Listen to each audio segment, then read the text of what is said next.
This is a presentation of Northeast Streaming Sports. You're listening to TGI Sports Talk with your host Keith Angle on Northeast Streaming Sports.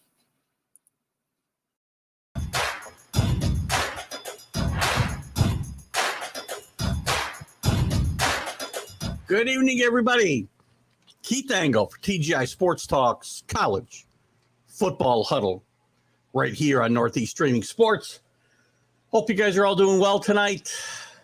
We're going to get into a couple of topics tonight. We'll have Jim Biringer join us here in a little bit, who you know from the Last Word on Hockey on the Mad Radio Network and Full Press Hockey, but he's also one of our go-to people for college football talk. And we'll talk about the Saban Jimbo issue. We'll talk about some conferences doing away with divisions and reschedule, changing schedules and what to kind of look forward to there, and some other things around college football. And I hope you guys listen as we get started here tonight. Ow, excuse me. Jeez. Oh. Sorry. I mean, the issue I have is so trivial. I do want to bring up something tonight. So I hope you guys can carry us along tonight, because the world of sports sometimes seems so trivial. It is an escape. It's an escape for me. It's an escape for all of us. And with everything going on in the world today, my family's safe. I certainly have to thank God for that. But everything going on and out in Buffalo and now Texas yesterday with this awful, awful shooting. And I want to send our prayers, and I think we all should send our prayers out to the families in Texas and anywhere that are affected by some of the craziness that goes on in the world. And also there's a good friend of mine who's struggling a bit as well. Certainly not on the level that these families are, and some of you may know who it is. I'm not going to say who it is here, but I want to wish him and his family well as well. But, listen, it's time for us to start treating each other nicer. I'm not going to go into this real deep, but I felt necessary to start the show with this tonight.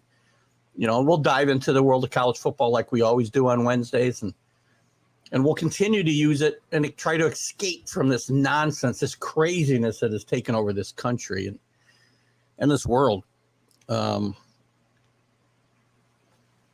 But I just don't understand, and I hope we can find a way back to a kinder, gentler world. So I hope you guys will help me along tonight and bring some topics to the table to help us out. Jim Biringer, as I said, will join us here in a little bit. But send your prayers to these families, guys, and keep a good thought for them. And try not to be too much of a Debbie Downer tonight, but it's one of those nights where it's really tough to do the show, but I feel it's cathartic for myself and other people. And listen, I know we've got viewers everywhere, and if we've got viewers in one of our great, one of our best viewers, Alan from Oklahoma, is not too far away from Texas, obviously. And, I'm sure we have viewers in Texas, and I hope you don't know anybody affected by this tremendous tragedy. And if you were, or you know somebody, then my heart goes out to you. So thank you, Rick. It's tough in these times to kind of go on. I can't imagine. It's hard to imagine what those families are going through, right? It's a senseless thing. And those of us not affected have a hard time getting our heads around it. And it's unimaginable what these families must be going through. So, but we will try to forge on and kind of be an escape from the real world, as it were, because we deal with very little real world topics here because it's all a mess. Anyway, Jim Biringer should be joining us here in a little bit, as I said. We're going to jump into some stuff tonight. We want to get into the Jimbo. I didn't want to go into the NIL every night, or every show, and we stayed away from pretty good last week. But we can't avoid this Saban Jimbo standoff. So we'll dive into that, and it's impossible not to talk about that without talking about the NIL. So we'll get into that. There's some of the Pac-12 and soon I think the ACC and some other conferences are considering doing. The Pac-12 definitely is doing away with divisions now that the NCAA has said you don't have to have multiple divisions to have a conference championship game, which the Big 12 hasn't for a while, by the way. I'm sorry, I bit my inside of my mouth. And if you've ever done that, and how trivial is this after what I just chatted about? But now I keep biting it. And so if you see me wince a few times tonight, I'll have bit down on my gum. Or the inside of my mouth, as it were. Good evening, Dave Guyette. Good to have you with us tonight. Whoa. Hold on. Something's going crazy with my computer here. All right, we're good. Anyway, good evening, Dave Guyette. Good to have you with us on the College Football Huddle tonight. And, Jim Biringer in a little bit. Listen, I want to talk about a couple of things that Northeast Streaming Sports and TGI Sports Talk's heavily involved in. Certainly the first thing will be we'll play the video here in just a few minutes. The Dream Ride experience, which I've talked about extensively on my shows and will up until the date of August 26th when this happens. It's a great cause, raising money for the Homefront Foundation here in Farmington, Connecticut, and they work with a lot of underprivileged kids or challenged kids and young adults and then adults. And there's all kinds of great functions going on there, and I think we'll play this video really quick. Alan's with us tonight. Good evening, Alan. I know you want to talk about this conference thing, so I didn't think you were going to be able to join us, but I'm glad you did. So we'll be there in a second. Let's take a quick look at the Dream Ride experience, and then we'll talk about a couple other things. And Jim Biringer will be in shortly to join us, and I'll be right back after this. The Hometown Foundation is excited to bring back the Dream Ride experience, August 26th to the 28th at Connecticut's Farmington Polo Club. Join us in celebrating the accomplishments of our Dream Riders while enjoying live music, a car and motorcycle show, family fun zone, pet adoptions, canine demonstrations, the Fireman's Chili Cook-Off, and much, much more. Get your tickets today. There you go, guys. So check out the website. It's a great. Sorry, I'm having trouble. I'm struggling for words tonight. As you heard at the top of the show, it's just tough to go on tonight, but we're going to do that. It's a great place to donate money to, and make sure that you do that. Northeast Streaming Sports is heavily involved in it, and also make sure that you check out coming up soon, June 27th. Listen, I'll be part of a fundraiser called Keep the Dream Alive. It's really sponsored by Northeast Streaming Sports and I'm going to mispronounce the name, La Fagara. It sounds awful, doesn't it? Restaurant. It's a fundraiser to support Connecticut semi-pro football. And I know some of my audience are former semi-pro football players, and they know what it means to these players to be able to play. And listen, I don't even know how I got to be part of this show, because not only will there be players from the Connecticut Falcons and the Enfield Northmen, but it's going to be hosted by ESPN, well-known ESPN personality and Connecticut sports personality Joe D'Ambrosio. Mac and Jack will certainly be there. The great Jim Jeffcoat from the Dallas Cowboys will be flying in. The Philly sports guy, Iceman Scully, and Dr. Paul Semendinger. So going to be a great time. We're going to do some live stuff from there, and we'll have some fun that night. It goes 3 to 9, I believe, on the 27th. I know it's a Monday, so it'll be tough for some of you, but hopefully you'll check us out, and we'll have some fun. So with no further ado, and we want to jump into some of these topics. I know Alan certainly had a question on Sunday that he wanted to ask Jim, and I said we would get to it tonight, which we will. It'll be our second topic, but we will get in. Good evening, Jim Biringer. How are you? I'm good. How are you? Awesome. It's good to have you with us. And, as I mentioned at the top of the show, we often talk about, we mostly have you on our Sunday show to talk about hockey, which is certainly enough going on there, which we'll get into later in the week, not tonight, but go Rangers is all I'll say. And obviously the champions have moved on, but enough said there. If you want to throw out a quick note, you can do that, but I'm just going to say the champs are a chance for a reason. If you think Tampa if you got Tampa early on in the playoffs on the money line for anything above 500, be glad you did it because they're looking good right now. To me, nobody's beating them. Rangers, it's a homer series. Colorado looks for handshakes tonight, and Calgary, Edmonton could be over tomorrow. So we'll see what happens. A lot of hockey left, but good to be back here on the Wednesday college football show. We were doing it a lot towards the end of last season. Yep. It was great to be here talking football again. And we'll certainly have you on this coming season when we get to real games, and even where it makes sense to bring you on, we'll chat because we got to fill a lot of time here until the games start. I know, right? Well, I mean, there's been spring games and stuff, so that's there has, and we'll certainly be diving into this. There's always going to be stories in college football. I mean, we've got one we want to touch on. The two I'm going to talk to you specifically about are this, and Alan wanted to talk about the conferences, which we'll get into as I kind of pushed his question from Sunday to today. But now you wanted to talk, and so do I, about this whole Saban Jimbo dust up, which I think is really kind of interesting, right? Jimbo Fisher, for those who don't know, was I was going to say Lou Saban. Good, I was really going to age myself there. Wow, that's going back a ways. I guess, right? Nick Saban's offensive coordinator at LSU a gazillion years ago when they won a national championship, and they've been rivals, obviously, for the last several years after Jimbo came to Texas A&M, and recently. Nick Saban made a comment about the fact that Texas A&M has got the best recruiting class in the country because they basically bought and paid for all of them, which is certainly an issue in college football in general these days. And Nick Saban Jimbo Fisher retorted with some unkind words to his former boss about being a narcissist and, some people thinking they're God.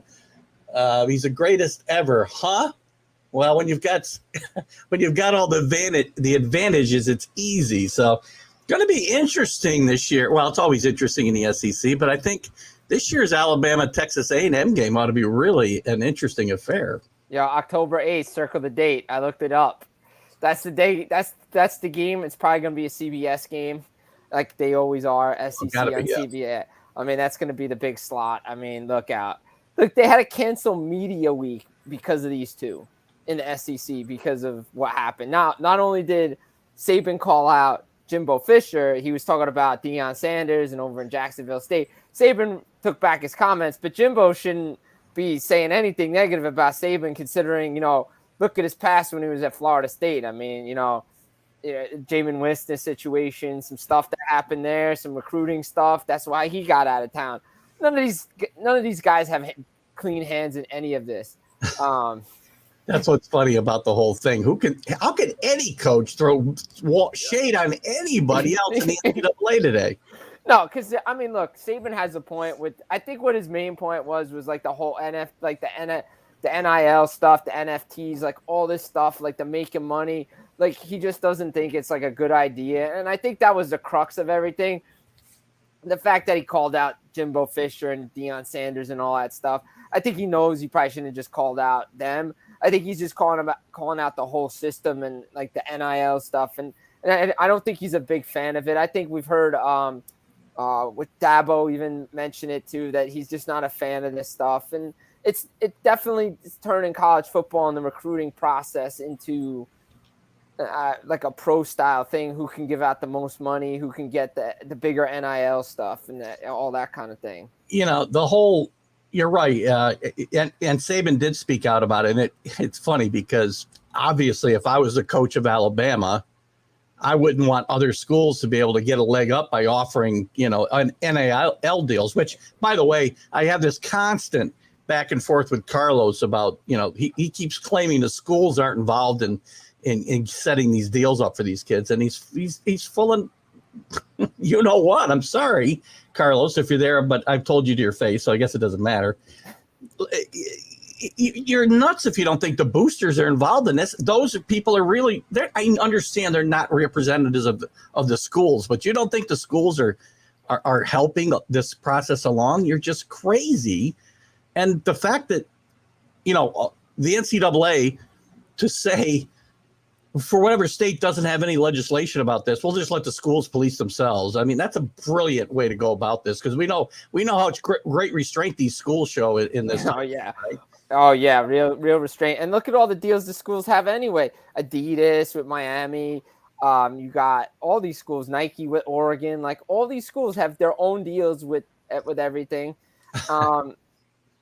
But you know, the schools are involved, the boosters are involved, former players are probably involved getting these deals. Now, granted, on the lower level in the other sports, the kids do it themselves, but we're talking about the major sports here, and they're doing it. And you know, there's going to be involvement. Look, no one says Saban is a clean guy. I'm not saying he got a pass, whatever. He's one of the greatest coaches ever to coach college football. Well, that was going to be my point. And I'll throw it out there and I'll bring it back to you, because I'm going to go to Rick's point here a little bit. Yeah, Nick Saban's been given a pass, and there isn't a guy, including Kirby Smart, I'm sure, Rick. I'm serious. You got to be.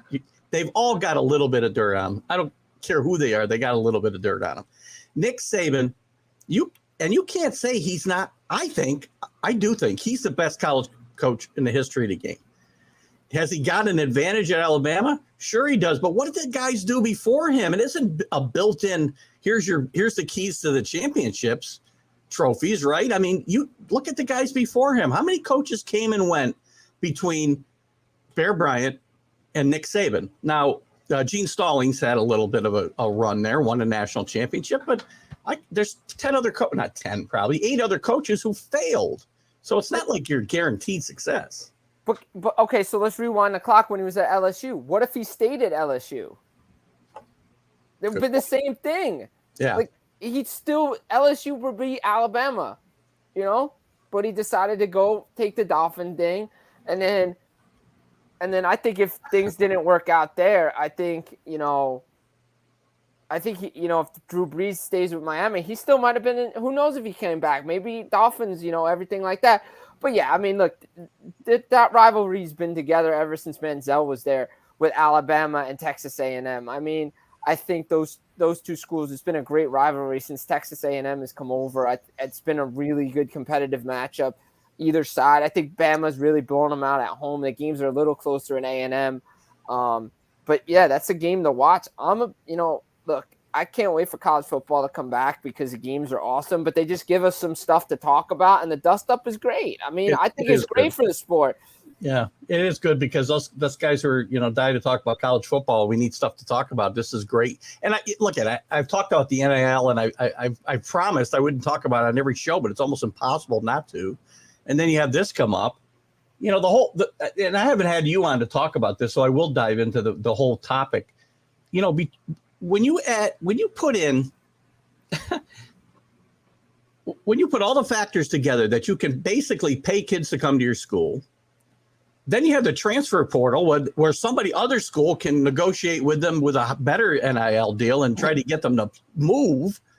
And the fact that coaches are able to move around and just leave their contract behind. I mean, it's just it's a recipe for disaster for the NCAA. And it just seems to be running amok and nobody willing to do anything to put a little governor on this thing at all. Well, look, look. I'm not trying to solve the problems of college football tonight, but I will say. We only got an hour and a half. I know. But I will say, I said this on the show when we finished after all the bowl season and stuff. If regular season stats count in the bowl season, and the bowl season is part of the regular, quote unquote, regular season, then anything after bowl season is free game. No recruiting, no changing coaches until the national championship is over. That solves a lot of the problem. Yeah, I think you're right, but both in the transfer portal and the coaching movement, right? Yeah. I mean, because you guys are going to sit out, coaches move, teams lose coaches going in these bowl games, especially if they have good records. Now their coach is gone. It's like, no, you stay until the bowl game is over. Once the bowl game is over, once the national championship is played, then the season is over, transfer portal opens, everything else is free game. Let's Carlos listen to Bizarro Universe. Poor Carlos isn't here to defend himself tonight. If he comes in later, he'll wonder what the hell's going on.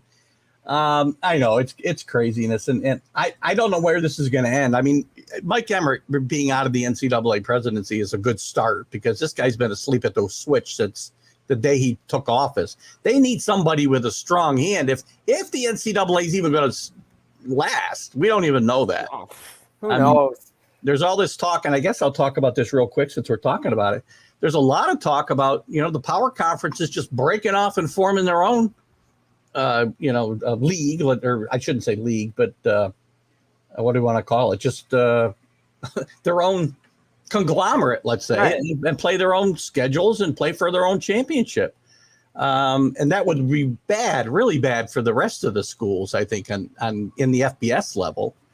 I mean, what are your thoughts about that? Do you think that the NCAA can continue the way it's going, or is it going to get broken up? I mean, I think they have to adapt, and I think once Emmert leaves, and I think if they get a new president that's willing to adapt to the culture that we're in right now, and with the NIL and all this stuff, and not really treat it as amateur athletics anymore, which, I mean, it still is, but let's face fact, it's not. It's a business.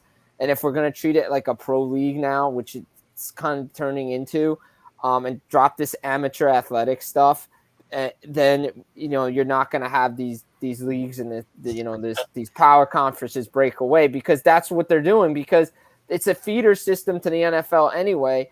So I'd like to see that the NCAA stays around, because it would be great. But I mean, look, who knows really? I know there's a lot of talk about like the SEC playing for their own like spot into the championship game. And instead of be like, oh yeah, you guys battle out, the winner gets us in a championship game. Like, really? If they keep adding this conference, and the rumors are that they're looking to build a super conference, and that Ohio State and Clemson, and they're going to raid every conference and make this, a come super conference. I mean, that is very well likely to I mean, what you're talking about. And I don't think that's good for college sports. No, it's not. It's not. I mean, you want to have a legit like winner, but the SEC is not always going to have a guaranteed spot in a championship game. Like right now, they're the best conference in the whole sport of college football, obviously. Oh, obviously. But I mean, to have a super conference, then it's just like, come on. Like now we're just ruining the game, and it's not fun, and you just need to have different teams involved. And it's like, okay, well, but it doesn't guarantee like, okay, so we're going to join the super conference. Okay. If we have this super conference, you do realize that Ohio State, Clemson, all those teams might not be as good as they are now. Right. Because they're going to wake up like we said with Texas and Oklahoma. The grass is greener where you are right now because you're the king. You ain't going to be the king in the SEC with Georgia, Alabama, LSU, and teams that are getting better. You do these teams do realize that, right? Well, all they got to do is look at some of the case studies. Look at Texas A&M and look at Arkansas and look at, I mean, who else has come into that league? South Carolina. These teams have not, they've done well in other conferences before they came here. A&M is finally like getting a footing in there. Yeah. But it took time. Yeah, but Jimbo needs to win. Now he needs to start winning, getting to championship games, whether it's in the SEC even, much less the championship game. He can get all the great recruiting classes he wants because he does it year after year, it seems. But now it's time to start winning games. Yeah, he has to get to the championship game. He has to be. Look, they were considered in the playoff for a while until they lost, and they had the big win over Bama. But I mean, like they gotta win. They gotta be in the SEC championship game eventually. Like they have to be. But at some point they may not even be a championship game. Who knows? Yeah, I mean, the world of college football is going to be a lot different here in within the next 5 years. In 5 years, we won't recognize the game. That's what I'm afraid of. We won't recognize the game at all. And I guess on that topic, so let's switch topics a little bit and go to what Alan wanted to talk about Sunday, which is kind of interesting. The fact that, many of these conferences now are looking to, because the NCAA now has said you don't have to have 12 teams to play a conference championship game, right? So now the teams, even with more than 10 in their conferences, are going to do away with divisions and let number 1 and 2 play against each other, which would change the landscape a bit, like in the Big Ten, right? That Big Ten West. Is it Big Ten West or East? Big Ten West is not that strong. No, Not like the East is. It's loaded. No, East is loaded. It's loaded. So that changes the whole landscape. I mean, and it might be good that you can get Ohio State and Penn State, or Ohio State and Michigan all in the championship game, where you can't get that now. The Pac-12 is going to adopt this, I believe, next year. Well, that's good for them, though. I was thinking about this today. I think that's good for them because the other side of the Pac-12 is so weak. Like, if they can be like the Big 12 is now and just play a conference schedule, I think that would help the Pac-12 more, because I think it hurts them right now because of the two conferences, the two divisions in there, because the game is usually pretty weak. I mean, Utah got there this year and beat the snot out of, I believe it was Oregon. They beat them twice twice in a 3-week period. Yeah. But I think that would be good. I mean, granted, it kind of hurts the Big 12 at some point, but I think but the game did matter. Like, think about this. The Big 12 championship game mattered this year, especially if Oklahoma State won. I mean, you would have got the same game, though, in the Pac-12. I mean, if they'd gone with no divisions, you had the same game. Yeah, but you still had a rematch in the Big 12. But we were talking about this going into the final weekend. What if Oklahoma State won and Cincinnati won? Who would have gotten in? It would have been really tough. I'd be willing to bet this beautiful U hat, by the way. Yeah. I did notice the Miami shirt. I wanted to mention that. I would be willing to bet that hat and your shirt that Oklahoma State would have got in and Cincinnati would have been on the outside looking in. Probably, yes. I don't think it'd be right, but I think that's what would have happened. Right, but I think it's a good idea because, especially for the Pac-12, because they need it. Because some of these games are just not that compelling. If you have everybody playing each other like the Big 12 is doing, I think it's better to have a true conference schedule like they have. Like, it's hard, and then you have, if you have a rematch in the championship game, you have a rematch in the championship game.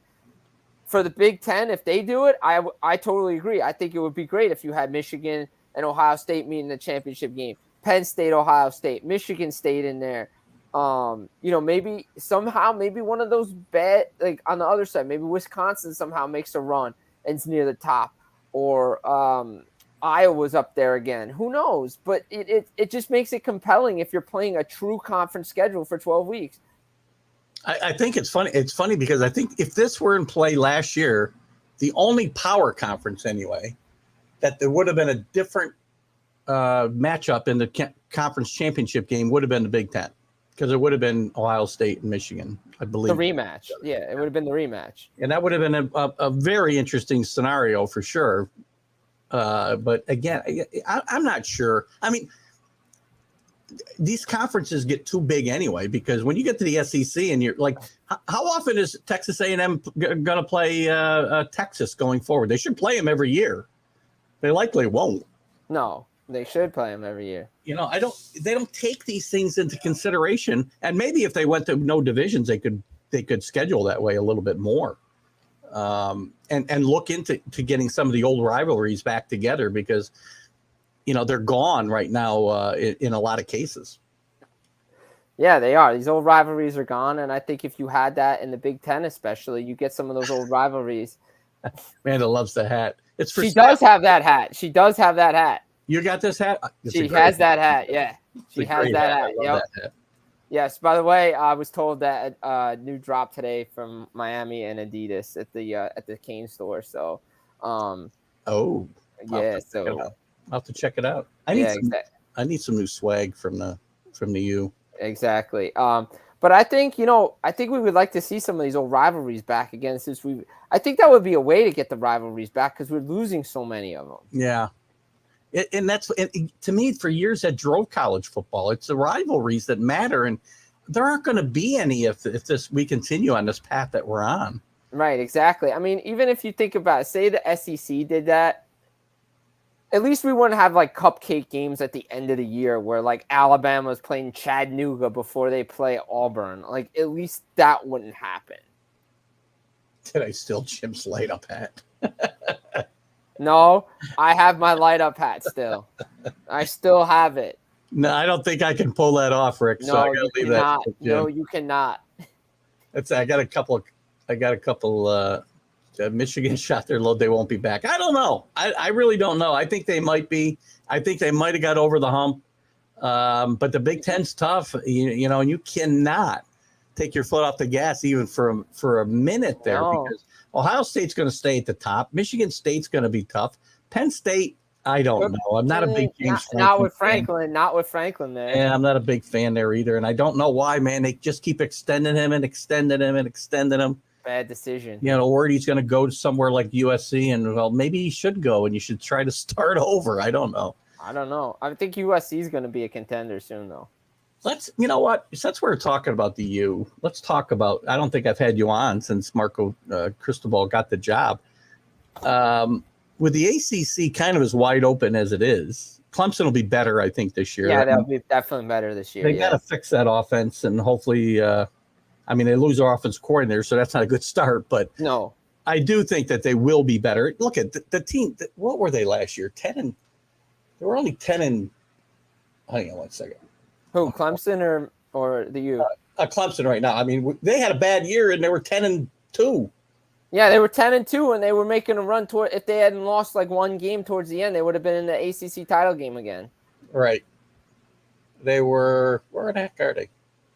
Yeah, 10-3 overall. So yeah, 10-3 overall. But I mean, look, they had a good regular season. I mean, it's down by them because they didn't make the championship game. But for most schools, that's a pretty good season, you know. So anyway, they're going to be better. NC State, I don't know if that was more than a 1 year flash. I got to see more out of them. I can't say anything on it because a 1 year wonder could be. They could drop back again. I mean, Wake Forest plays no defense. Sorry, don't tell Larry Sorensen I said that when we finally get Larry back on. But they don't. But they don't play no defense. They don't. So that side of the it's going to take a step back with no Kenny Pickett. Yeah, absolutely. And again, assuming this is another conference that's talking about eliminating divisions, but they haven't made any final decision on it. And I don't know if they can put it into play for this coming year, this late or not. But assuming they don't. That coastal division is wide open for the Hurricanes. I mean, absolutely. Pittsburgh's going to certainly take a step back. Virginia's not that good. They got a new coach. Everybody's got a new coach here. Virginia Tech, Georgia Tech's going to have a new coach soon because that guy's on his way out. Collins is going to be on his way out. And you got Duke. So Miami is going to be, I think, be in the championship game. And I think they will have a team that will get better and better and better during the course of the year, and Marco Cristobal is a great guy to bring in to restore the luster of this program. Well, I don't like the way. Let me finish one real quick. Sorry, I do have to put one disclaimer on that. I don't like the way they went about hiring him. No, me either. They still had a coach, but it is the right move. I didn't like it either because I think towards the end, Hurricanes were playing better, especially when they changed quarterbacks. I think that system. Suited the guy there. Van Dyke is Van Dyke, exactly. He was just better for the system, and I think the team was playing better. Now, again, you know, they can't come out, keep beating their chest about, this is the old. They got to put wins together. They got to start building it back up again. But the Coastal's wide open for them to be there again. I mean, they got to start winning these big games again, and but they have the team to do it. The recruiting class is there. But the problem is they've never the home that they had in the Orange Bowl is just not the same place when you're playing an NFL stadium. Like they need their own stadium that is theirs. We've talked about that ad nauseum on the show and certainly with you. I mean, it's sad to watch these games sometimes on a Saturday afternoon or Saturday early evening, and there's the place is half empty at Hard Rock. I mean, they need to be closer to campus for sure. Absolutely. It's just a tough drive, and you see it in other sports when the arena is not in the right location, they just don't do it. So let's see what happens. Again, I agree. The Coastal's wide open. We'll see. You got to be optimistic. If you're Canes fan, that Cristobal's the guy. I mean, he was there before. He worked. He was part of, bringing back legacy and stuff. So let's see if you can bring one of your own in and turn this thing around. Who else? Again, I do think Miami's one of those teams that, if you're looking for teams outside of, say, the top 15 or whatever last year that could make a huge jump this coming year. I put Miami in that classification. Is there anybody else that stands out to you, Jim, as somebody who can make that leap and and certainly get themselves in a playoff conversation out of nowhere? I think USC can. I think with Lincoln Riley. I think they got the right guy there, because I think what he did with Oklahoma and everything, I think he's a good coach. I really do. I think they can make a run there. It's not going to be easy, because I think Utah's still really good, and they're coming strong.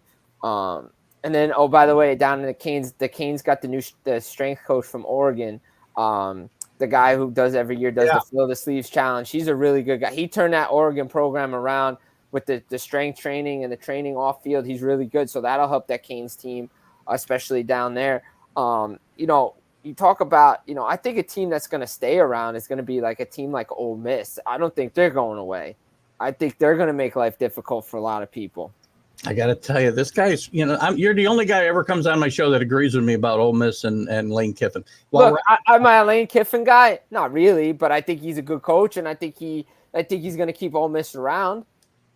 So while we're on the topic of Lane Kiffin, I said on the show last week, and we had a long, pretty lively debate about this, that if I'm Arch Manning and I have my choices of the schools that he's going to visit, Alabama, Georgia, I mean, he's going to go there and have a better chance to win a national championship. But what's a better story? If I'm Arch Manning, NILs don't matter, because I'm bringing my star with me. It doesn't matter where I go. He could go to, what was that? Dixie State, which I just found out was playing FBS football now.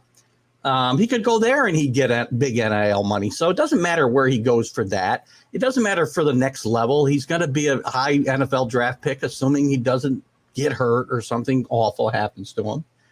So if I'm Arch Manning, I'm thinking to myself, what's the best story? What's the best the way I could write if I could write a fairy tale ending to my amateur career, I'd go to where my dad went to school, where my grandfather went to school, and go to Ole Miss and see if I could win a national championship, but they couldn't. Wait, didn't Eli go there too? And I'm sorry, and his uncle Eli. Yeah, sorry. Yeah. Oh, but Eli, I've been trying to leave the uncles out of this, right? Right, because right. He tries to tell me how much influence Peyton has, and I'm thinking, but what about his dad and his granddad? I guarantee are the ones driving this train. I mean, I think it would be a cool story if he went to Ole Miss and be like, all right, we're going to bring you to a national title or something. Like, that's a cool story to me. And Rick's all over. We're going to Georgia. I think they'll have their quarterback before Arch Manning gets to Georgia. It's funny. I look. He's probably going to Georgia. He's probably going to Alabama, or I think where's his other official visit? I think is Texas, right? He's probably going to one of those schools. But if I'm Arch Manning, what big deal? I go there and I'm just another guy who won a national championship at Alabama. And Georgia, maybe not so much. It's not run of the mill, but still, it's not as big a deal if I go to Georgia and win a national championship. If I go to my father or my grandfather's alma mater and win a national championship, oh my God. That's big. That's a big deal. It's the biggest story of all, but I can't convince anybody. They all think they hate that the Mannings hate Lane Kiffin. I can't find one quote, one article anywhere that says anything negative about Lane Kiffin, except for Peyton Manning when he left Tennessee, which I get.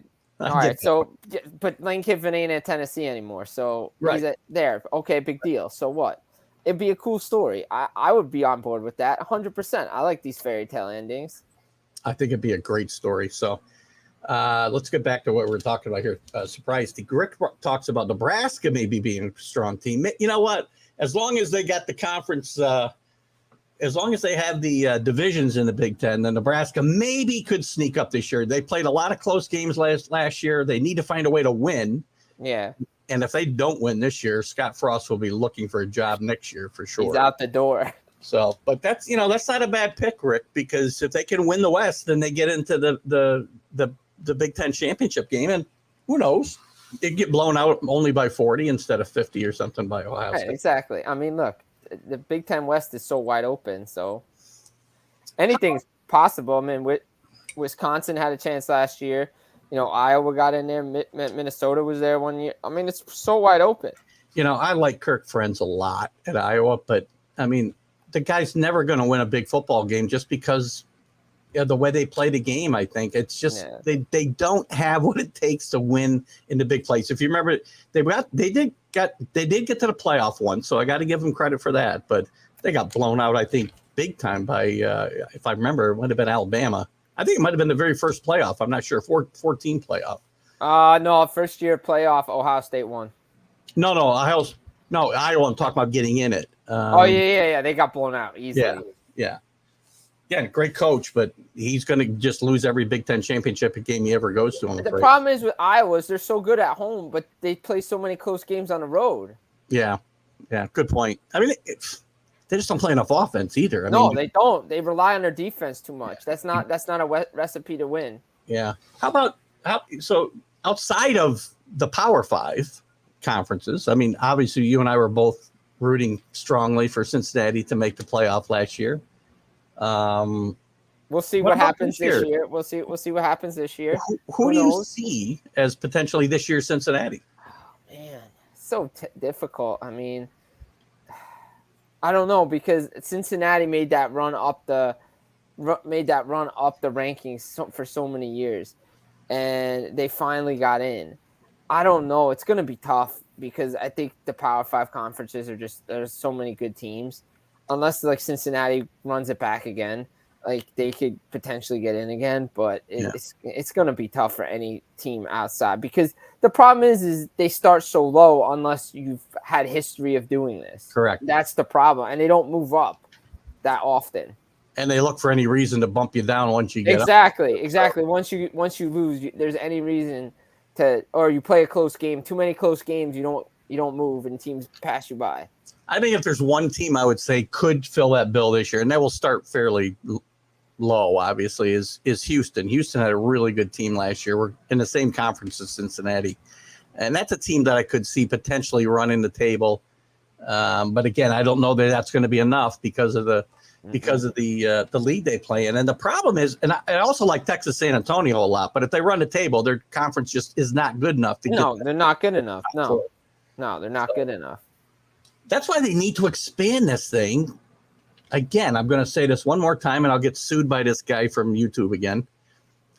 16-team playoff, guys. Every conference winner gets in, and you take, I think you'd still have 6 at-large teams. Plenty of room for the teams from the SEC that don't win it. You can take all 5 from, I don't care, the at-large teams from the SEC if you guys want that. But I want to see every conference champion have a chance for this thing. I think it'd be a lot of fun. I mean, right now it's not going to change for a few years. So no, I know it's in because they're nuts. How about one other thing I'll bring up to you as far as teams? What about Notre Dame? They've got a big coaching change this year, obviously with Coach Kelly going to LSU and Freeman stepping in, their defensive coordinator. I think this is the one coaching change that is kind of seamless and probably is going to help them because they're night and day. Freeman is a guy, an energy kind of guy, and I think he's going to fire this team up. Well, I mean, in the bowl game, they had that. They were up huge. Yeah. Against, I believe they played Oklahoma State, right? They did in the Fiesta Bowl, I think, right? They were up huge and ended up losing, but I thought Freeman did a good job in his coaching debut. Yeah, I think Notre Dame's going to be relevant this year, and I think a lot of people think they may take a step back, but I think they'll be in the playoff hunt before it's over. I think they'll be in the playoff hunt too. I think they'll be there. Just the schedule. It's Notre Dame. If they're undefeated towards the end and then the rankings come out, they're going to be high because it's Notre Dame. Well, before I let you go, Jim, any other topics in the NCAA that are you're chomping at the bit to say we need to talk about this? Not too much. I mean, I think we covered a lot of the topics that I wanted to cover today and what you wanted to cover today here on college football. It's just good to be back talking football here again as we round out. I mean, hopefully, hopefully Army's got a good team this year because it's always good to see the academies do well. Jeff Monken, a great coach, just a great coach. They capped off their season so well last year with that bowl win and that late field goal, and you could see the ecstatic on their team. Even though they lost to Navy, I think that just helped them end their season on the right note. Great story. I talked about Texas San Antonio. They're coming to West Point to play. I think in September they'll be there, and I'm thinking about going down to that game actually. So check. I mean, it's always fun to go to the games there. I mean, usually it's like a 12 p.m. start anyway, so you're out of there early. So yeah, it's only like an hour and a half ride for me, so it's awesome. Listen, anytime you have something that you want to talk about college football, just shoot me a note. We'll get you in here on a Wednesday night, and we'll chat about it. And we'll certainly look forward to having you on Sunday to get us back up to speed on these Stanley Cup playoffs. It's been an exciting time for sure. Oh yeah, for sure, definitely. We potentially could be at third round by that point, on the cusp of at least the third round, maybe a Game 7 in the Carolina Rangers series. Who knows at this point? We're all getting ready for that Lightning Ranger series. That'd be a rematch from 2015 if it happens. Be a lot of fun. Tim, it's gonna be crazy. It's gonna be crazy. Just enjoy. We will. Thanks for coming in tonight. We'll see you Sunday, hopefully. Yeah, definitely. Thanks for having me. Good to be back. All right. Tell Amanda, best hat in the world. Absolutely, I will do. All right. Bye-bye. Bye. Great having Jim Biringer in here tonight. We talked about a couple things that we kind of blew off on the Sunday show, so I thought we'd bring him in here to talk about the Jimbo Saban thing. And, I don't know. Hey, Rick, I want to go to your comments since, I didn't mean to blow past them. Look at you guys can let me bring this up. I'm going to bring the other banner back up for the moment. I mean, and again, as a Georgia fan, I certainly understand your feelings about Nick Saban. But I don't have any reason to think Nick Saban does anything more underhanded than any other big-time college football coach. I got to believe if he was that dirty, he'd got in trouble a long time ago. I was looking to see if there was any more news about, this potential. Yeah, I don't see anything. I haven't seen anything in a couple of weeks now on the potential violations that Saban was. I don't know if you want to say accused of or what, but look, to me, there's no doubt in my mind that he is the best college football coach in the history of college football. And I know there's been a lot of good ones. And I don't mean to put shade on Bear Bryant or John McKay, Joe Paterno. Listen, his legacy is tarnished, not because of Joe Paterno. He didn't do exactly the right thing. We know that. But look at what was he going to do? I don't know. That's a whole nother topic, I guess. But Joe Paterno is one of the great coaches of all time. Bobby Bowden, Steve Spurrier. To me, Nick Saban tops them all. All of them. And I don't agree with Jimbo's comments about built-in advantages. I mean, he's got a built-in advantage because he's restored this school to the glory that it had before. But how good were they under Ray Perkins? How good were they under Brian Du Bois, I think his name was? How good were they under Francione? How good were they under Shula? How good were they under Gene Stallings won a national championship? I'm trying to think who else was there. Mike White had to get the job for about 6 minutes till he went to a strip club. Got a fan going and my whole background's blowing all over the place here. I apologize. So again, when he took this job, this school was not way up here winning national championships or even competing for national championships every year. But he restored that luster. And I think there's something to be said about that. What do you got, Rick? It was nice to see the smug look wiped off his face this year. Listen, all props to Georgia and Kirby Smart. And I got a topic I want to talk about. I think, Rick, you'll like this one. All props, anyway. Let me finish my comment. Jeez. All props to Georgia and Kirby Smart. They did a great job. You beat Alabama after losing them in the conference championship game, which I'm still shocked at. This was a flawed Alabama team that he still got to the national championship game. So, I mean, we have to remember that. I doubt I can find this article.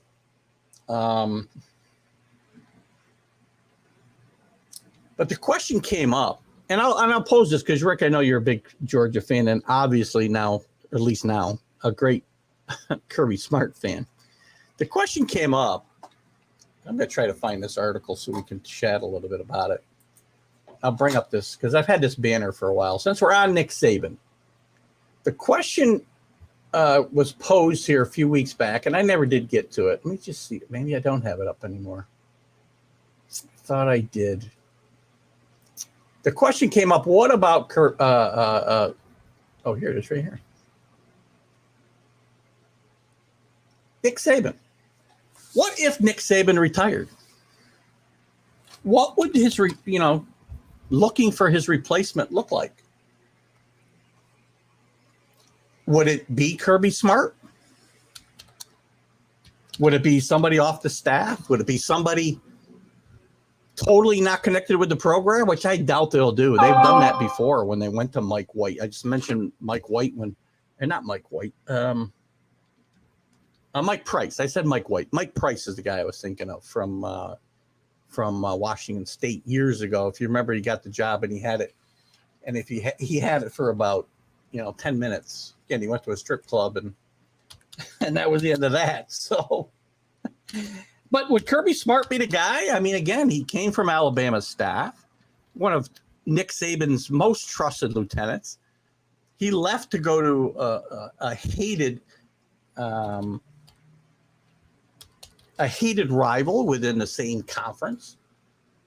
What would it look like if he were to retire? And by the way, I doubt he's anywhere near retiring.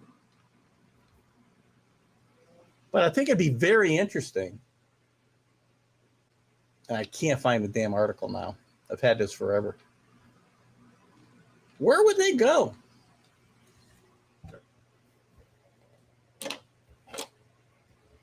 Would they lure another big name coach the way USC brought Lincoln Riley in? Would they stay in the program, as I said? I don't know where they go. I really don't. I personally think that they would go really hard after Kirby Smart is what they would do.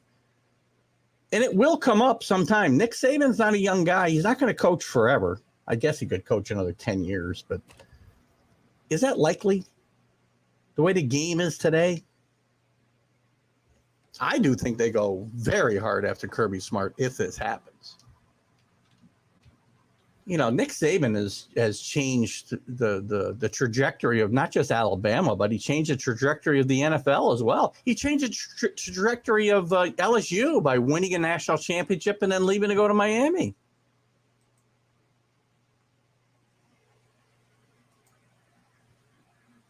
Carlos Chavez could lead the program, then fire himself. I think you use that.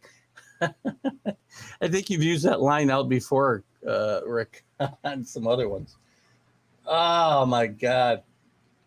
Let me just see if I keep finding the same article. It's not the one that I want. It's one that Lane Kiffin commented on when he might retire.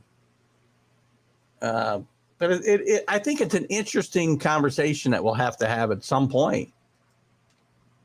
It'll be interesting to say if they stay in-house, if they go outside for a big name coach, and if they go outside for a big name coach, is it going to be somebody like Kirby Smart that has ties to the program and a successful track record, or do they just bring in the biggest name like USC did with Lincoln Riley? So I think it'll be very interesting to see that. What else is on your guys' mind tonight? Oh gosh, so much stuff going on in the world of college football. I had an article here I wanted to look at, and I did have some stuff in. I was reading an article too about some coaches, that could rise and fall this year. Right, their star could either be attached to a shooting star, let's say, so they could really rise and become the next big thing and the next big. Talk of a big-time college job or even an NFL job, or they could end up in trouble. So let's look at a couple of these teams. Nick is 70 years old. Look at – that's a good point, Rick. So he's 70 years old, but I don't know. Is this a Joe Paterno situation where he's going to coach till he's 80 years old? Or has he only got 2 years left, 3 years left? Bill Belichick's 70 years old. I don't see him stepping down the next couple of years. Again, assuming their health stays what it would need to be to have the energy level to lead a Division I football team or an NFL team in Belichick's case. Let's take a quick look, and I'll wait for your comments, Rick. We'll certainly circle back here. Some of the coaches that may again either ascend and get into the conversations of the next round of the coaching carousel next year for a better job, or be in trouble. In the ACC, a couple of names that stand out are Jeff Haffley at BC. He's 12-11 in 2 seasons, but listen, this team was in disarray when he got there. And he's a first-time coach. He took this job amid a pandemic, and he's done a pretty good job. And he did it without his starting quarterback for much of that time, and Phil Jurkovec, who's likely an NFL draft pick next year. So this is a team that if they, kind of continue the trend that they've had and they get better the next few years, I should probably change my banner. I don't have a banner for this, so we'll put something else up. I can see him being in line for an upgrade next year when the coaching carousel starts. On the other side, Florida State, Mike Norvell's in trouble. He did a great job at Memphis. He's been in Tallahassee for 2 years now, 2 seasons. He's had trouble getting momentum going. They played better the last half of last year, but his 2 arch rivals in Florida are going to be getting better. Florida's going to get better. Miami's definitely getting better with Marco Cristobal, as we talked about. And since Jimbo left, this team's backslid badly. They had a brief turbulent run with Willie Taggart at the helm. And the problem for Mike Norvell is Deion Sanders, who everybody thought was a clown and this was a joke when Jackson State hired him. I think he's proving that he's not a joke. He's in this to succeed. He's in this to win it, if you will. He got one of the top recruits in the country to bypass Florida State and go to Jackson State. And it's guaranteed that if Mike Norvell doesn't get off to a good start this year or have a really strong season in the ACC, that Deion's name is going to come up for this job. It's inevitable now. I don't think Deion's a joke. I really don't. I mean, look at, he's got the colorful boy, I can't say it. Colorful personality. But he can coach. He's done a great job there. Skipping over to UConn, Jim Moore can only improve. You look at UConn's one of the worst programs in the country. Jim Moore has got, some pedigree. His last job was at UCLA, certainly a very good football school. He's coached 2 different teams in the NFL. His dad was a really good coach. Jim Moore is going to make that team better. Question's going to be, if he makes them better, is Jim Moore going to look to improve himself? And I'm sure that's the context where Rick brings that up. He could get himself into the next carousel. If he leads UConn to a winning season this year, which wouldn't be undoable because, they're not going to play the best schedule in the country. But this team's got a long ways to go. And it'll be interesting to see what happens there. Scott Frost, or I was still in the ACC, sorry. Jeff Collins at Georgia Tech is in big trouble. Georgia Tech was a really good football school for a long time. It wasn't that many years. I guess it was that many years ago, 20 years ago. Maybe more than that. Sorry, probably 90. I don't know the year. But Bobby Ross split a national championship at Georgia Tech. Paul Johnson came from Navy and had really good teams for a lot of years. Now, the program started to slip under Paul Johnson, And they brought in Jeff Collins, who's in his 4th year now, and this team has not gotten any better. In fact, I guess you would have to say it's gotten worse. So, it looks like they're potentially going to go back to the option that Paul Johnson brought there from Navy. But I don't know what it's going to take. I don't know that this team can really right the ship here. Another guy to think about, as we're talking about Navy, and they're not independent, so I'll throw them in here as I'm talking about ACC schools. Jeff Monken from Army has had a tremendous run and very successful, winning lots of games at Army. Now, is he happy there? He flirted with Tennessee last year, or 2 years ago, I guess. So he's had flirtations with bigger programs, better programs, if you will. I don't mean any disrespect to Army. But Jeff Monken could potentially get himself in a conversation in this next carousel. Who else? Mac Brown. I think Mac Brown, he's going to continue to fight. He was fighting retirement rumors last year as North Carolina's season just, spiraled down the drain to a 6-7 finish after a lot of hype going into the season with Sam Howell at quarterback and the team having won some big games a year before. And it just was not a good team, and replacing Sam Howell is not going to be an easy task for Mac Brown. And we could be looking at his swan song.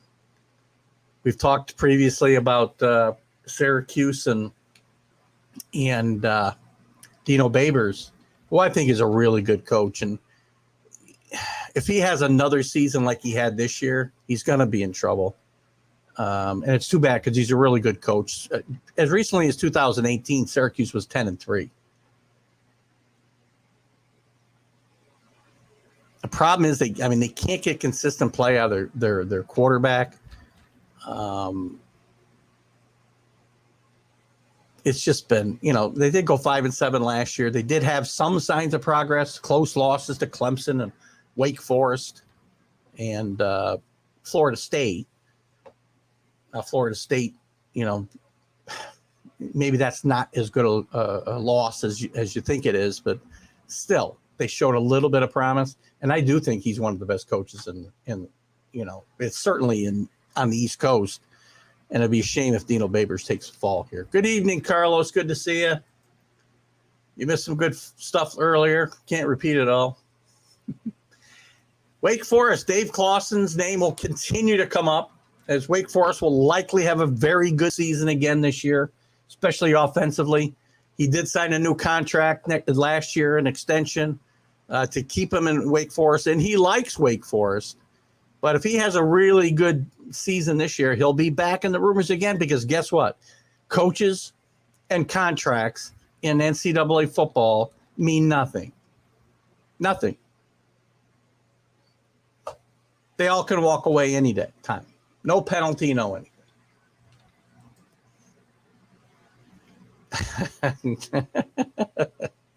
Carlos must have been looking at the comments. All you need is 1 year coaching Alabama, right? And get paid about $8 million, $10 million. What do you suppose? I don't know what Saban's making these days. I guess I could coach and you could fire me after 1 year and I'd be very happy. Now, UConn will improve this year. Listen, UConn UConn had a really good football program the first time around under Randy Edsall. Really good football program. They went to the Fiesta Bowl, I guess, probably 10 years ago. What really destroyed UConn was the Big East breaking up. They had nowhere to go. No place to play football that made any sense for them. The Big East going away destroyed their recruiting. And again, UConn is a great example of what all this realignment has done to ruin many a football program. Sure, it's been great for the SECs of the world.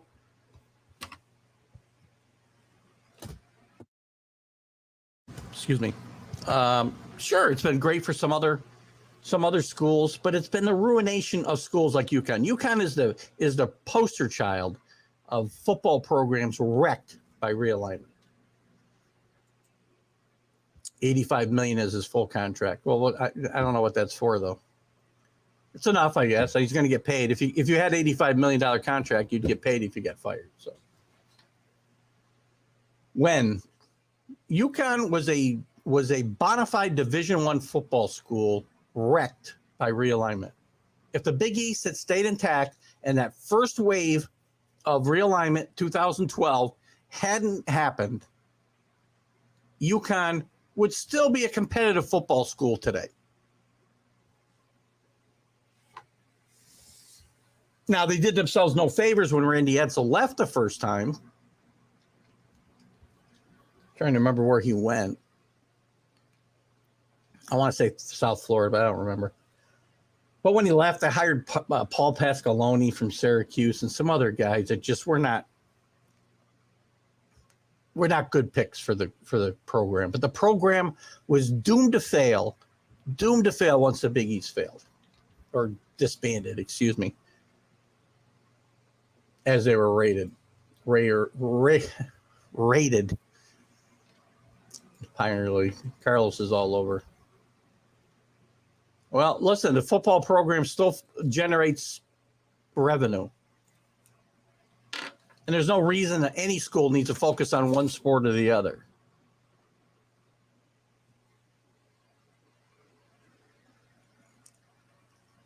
UConn, Jim Moore is a good football coach. But the problem is UConn can't recruit because there's no kids that want to come to the Northeast and play football. Syracuse is having the same problem. The Big East hurt Syracuse a lot as well, the Big East being dissolved. It hurt Pittsburgh for a long time. It's killed BC, another good football program here in the East. Eastern football was wrecked by this first wave of realignment back in 2012. You can't argue that point. No, they don't want to be there because there's no real league for them to play in. Right? When there was a Big East and you could travel to Syracuse and Pittsburgh and you could go to Florida because you wanted to go to Miami and play in December. Well, I shouldn't say December, in the late fall. And you had a TV contract. Again, realignment killed UConn football. Plain and simple. I have been to stores, absolutely. It's cold in a lot of places in November and December. It's cold in Michigan. It's cold in Ohio State. It's cold all through the Midwest. Give kids a reason to go to school there, they'll go. But once again, realignment killed this program. Sorry, I don't know how I got on that topic. Who else to watch out for? Jim Harbaugh. I think Rick mentioned it earlier that, Michigan blow their old wad last year? Really good rebound season for Michigan last year. Beats Ohio State finally. Wins the Big Ten for the first time in 19 years.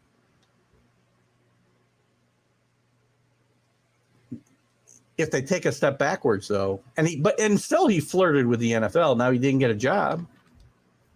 And his NFL prospects may have dried up now. But if he gets really good again, if they have a really good season again, maybe those schools come looking at Jim Harbaugh again, or maybe Jim Harbaugh in Michigan is the best he's going to do.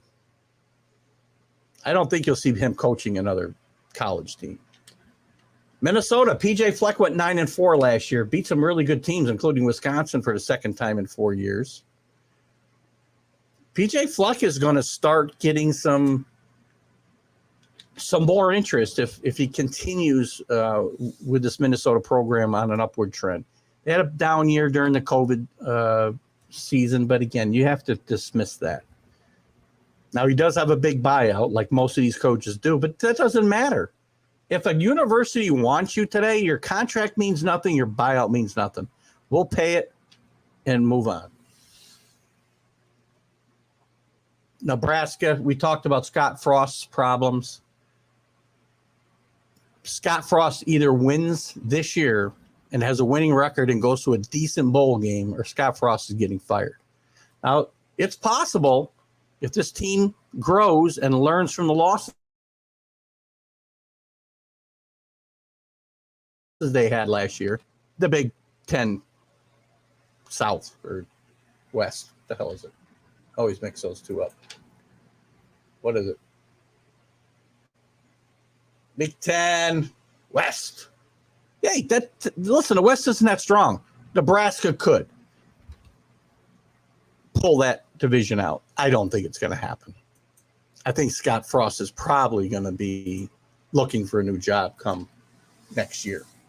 Just my thought. Purdue, Jeff Brom has done a great job at Purdue. 9-4 last year. Beat some really good football teams. Gone to bowl games.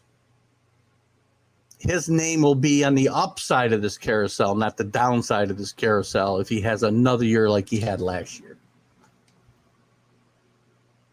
What's going on here? Kids love Michigan State. I know that.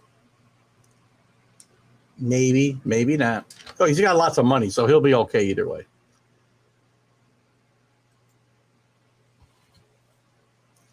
Throw it out there, Carlos. I'm afraid to hear it, but go ahead. While I continue, you type. The Big 12, Iowa State. Now, every year we hear about Matt Campbell. Matt Campbell and Iowa State didn't have a good year last year, with a lot of high projections for them before the season. But Matt Campbell does his best coaching when nobody expects anything of him.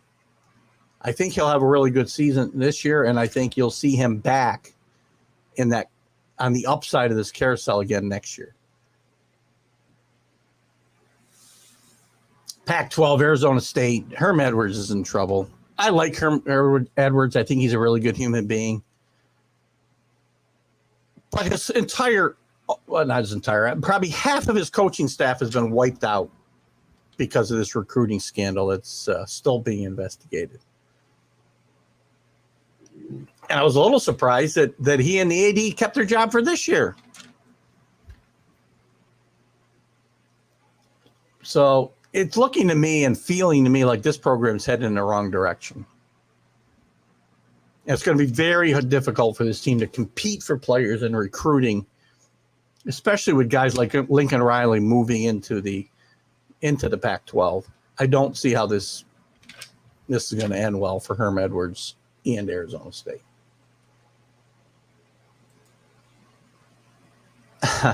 Yeah, well. Oh, gosh. I'm not even going to go there. I'm not even going to go there. Too much controversy in ASU. I agree.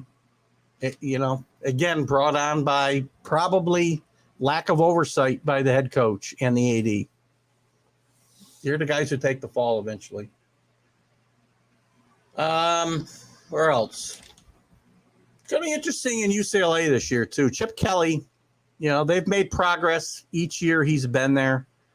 Last year it was kind of up and down, but he finished with a good record. They made it to a decent bowl game, I guess. And I do think this team needs to probably win 9 or 10 games next year, or Chip Kelly's seat is going to get very, very warm.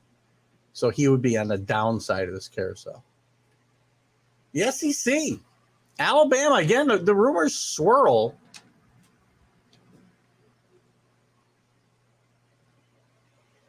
What would happen if Nick Saban were to decide to retire? We talked about this just a little while ago. Guy I forgot to mention was Dabo Swinney, another former assistant. Marco Cristobal's name comes up, but he just took a job at Miami. He's not leaving for Alabama if Nick were to walk away in a year, which I still think he's going to coach another 5 years at least. Auburn, look at Harsin is in trouble there. He was lucky to keep his job this year because, kids are very thin-skinned today, and we can't be tough with them verbally. We have to pat them on the back about everything. But again, a lot of this goes to the fact that they were 6-7, and lost their last 4 games, I think. Listen, if this team was 10-3 or 11-2, Harsin would not have been getting the same heat he got for the way he approached coaching young men. I don't think you can argue that fact. So he needs to actually win, which is probably not going to happen because he's had some trouble with recruiting because of the talk about what's gone on here. He probably needs 10 wins to save his job, and it probably is not going to happen.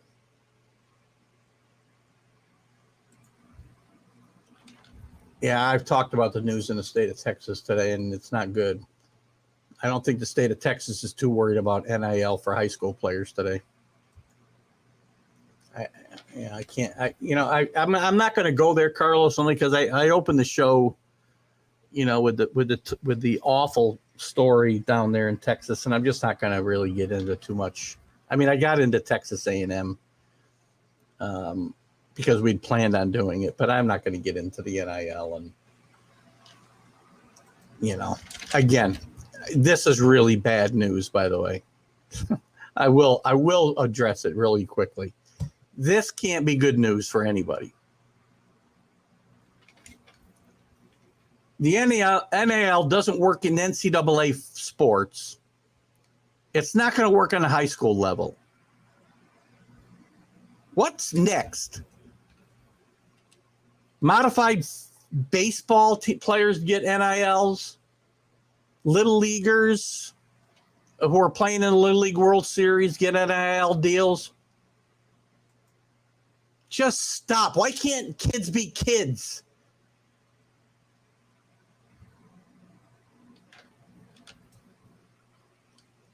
Good point, Carlos. Sorry, I think my assumption is you're always talking about NIL being good news. You have started to change your tune a little bit, though, Carlos, on this whole topic, which I've been very consistent about it being really bad and a really slippery slope. How about Kentucky and Mark Stoops? What a great job Mark Stoops has done at Kentucky. One of the toughest schools to probably win at in the country. He's had 2 10-win seasons since he's been there in 10 years. The last 4 ended with bowl wins. They could be positioned to be really good and potentially contend for, let me look at them real quick. Contend for the East crown, assuming Georgia steps back. If that happens, Mark Stoops, who's 55 years old, may be in line to get into a really big payday somewhere else. Could be very interesting to see what happens there. Iowa, for instance, if Kurt Friends were to decide to step down, would be a really good spot for Mark Stoops. Really good football coach, done a great job. And football, the Stoopses. We all know what his brother did at Oklahoma. And finally, Ole Miss, who, God, we all love to talk about Lane Kiffin, don't we, on the show? And everybody likes to bash him, although Jim Biringer, thank you, Jim, did back me up. UK will be sneaky this year, and that East is wide open for anybody to win, I think. Well, not anybody, but, you know, he's not going to go. He's not leaving Kentucky for Georgia Tech, though. You know, I talked about the fact that Georgia Tech's Coach Collins is probably in trouble. That school's been a disaster for the last, I don't know, half a decade at least. And he's not taking that job at Georgia Tech. I don't see. To me, that's a lateral move at best. Maybe a backwards move for Mark Stoops. And he probably would fix the situation, Carlos. But to me, that's a backwards move. If he's going to leave the SEC and Kentucky, it's going to be for a better job, like Iowa.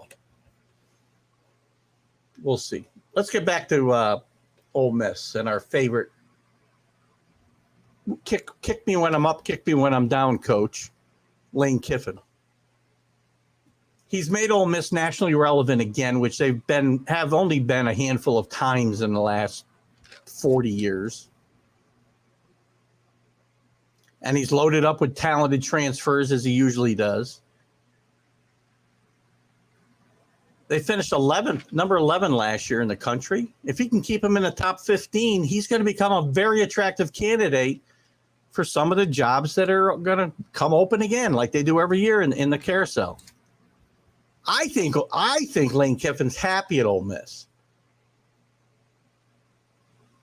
Is Auburn going to potentially chase him down? Would he go to Auburn? He might.